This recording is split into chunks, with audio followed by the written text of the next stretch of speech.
You can marry missionary work and temple and family history work. Let's say you have a missionary serving out in New York and they're teaching a family.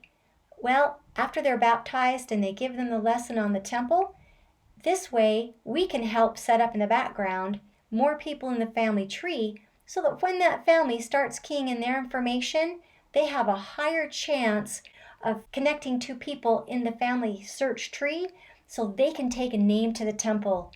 Ah, how fantastic is that? So you're doing two things at once.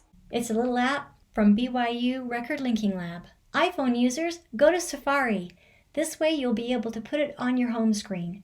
Android users, head on over to Chrome. Both of y'all, when you get there, key in rll.byu.edu.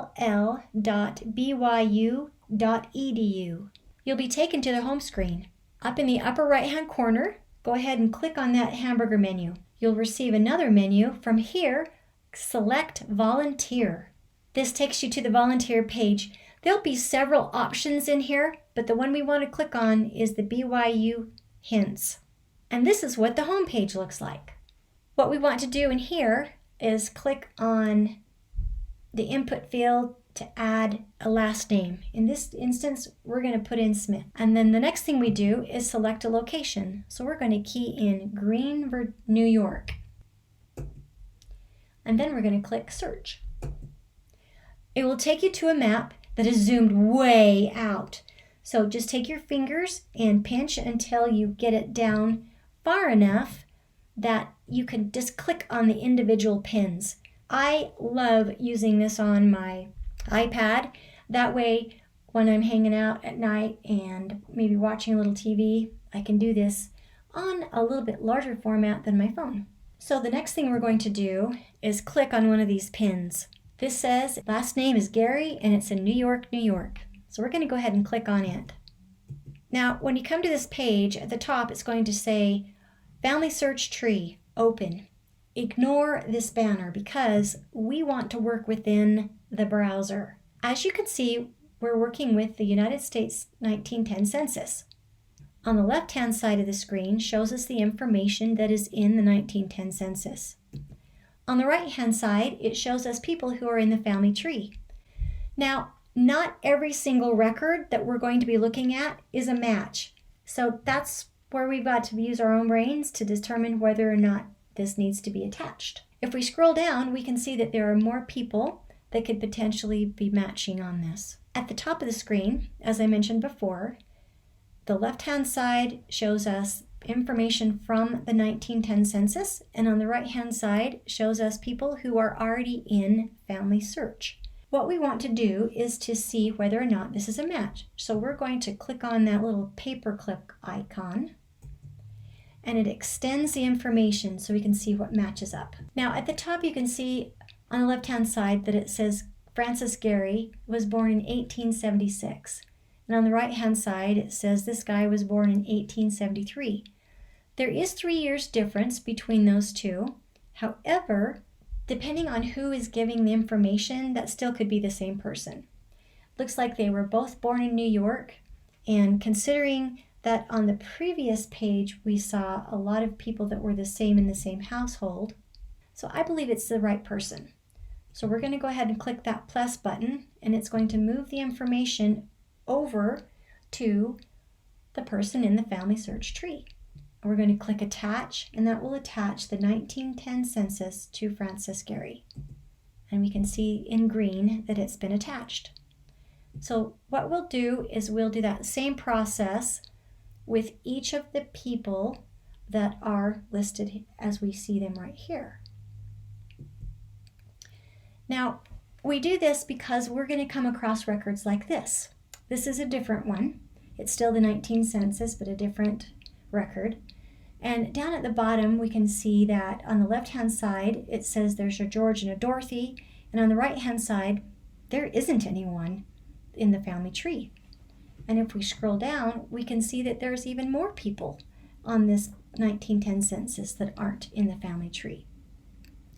And what if the recent convert is related to, let's say, Dorothy? Well, Dorothy's not in the tree, but if we get her in the tree, then when the new convert puts in Dorothy's name and links into it, not only do they link to Dorothy, but they also link to Dorothy's parents and the rest of her siblings. So let's start with the top brother. We're going to click on the plus sign. Family search goes out to the tree just to double check to see if there's anybody that might match that name. And they found one. They found a George F. Henshaw, who was born in 1888, and that's relatively close. If I want to go find more information about this particular George F. Henshaw, I just need to click on his name. But for now, we're just going to cancel that and not attach the record to that particular person. We're going to go on to the next sibling. So now we're going to go to Dorothy and click on the plus sign. This time, we didn't have any suggestions from Family Tree, and so we're going to go ahead and create a new person. So we're going to click on the blue button that says Create New Person. And as you can see in the right-hand side, now there is a Dorothy M. Henshaw hanging out there. And the information from the 1910 census is just waiting to be added. So we're going to click on that plus button, and it moves the information over to that profile. And then we're going to click on Attach. And as you can see, now the 1910 census is attached to Dorothy. When that new member keys in Dorothy's name, they'll connect into her and be able to take people to the temple. Isn't that fabulous? If you're receiving value out of this video, please hit the like and subscribe button. So this process would be repeated for the rest of the siblings that are in this record. Once you've completed all of that, we're going to go down to the bottom right-hand part of the screen and click on Pages. And then we're going to click on our map that we were just at to go to the next one. When the new member has found Dorothy and her family and has reserved those ordinances, they can come in and click on the temple icon and click on Ordinances Ready and take their family to the temple. And that way it's connecting them to the temple, to the Savior, and strengthening their testimony. Now, if you don't have a missionary that's out in the field, whether they're in your family or in the ward, then you can still help. Brother Price, who is the person behind the BYU Record Linking Lab, he asks these questions. Who do you love, and who are the people around them? And then put those last names in and those locations to do this record linking activity. Another thing you could do is prayerfully ask who needs support doing their family history, and then put in that information, help build that family tree.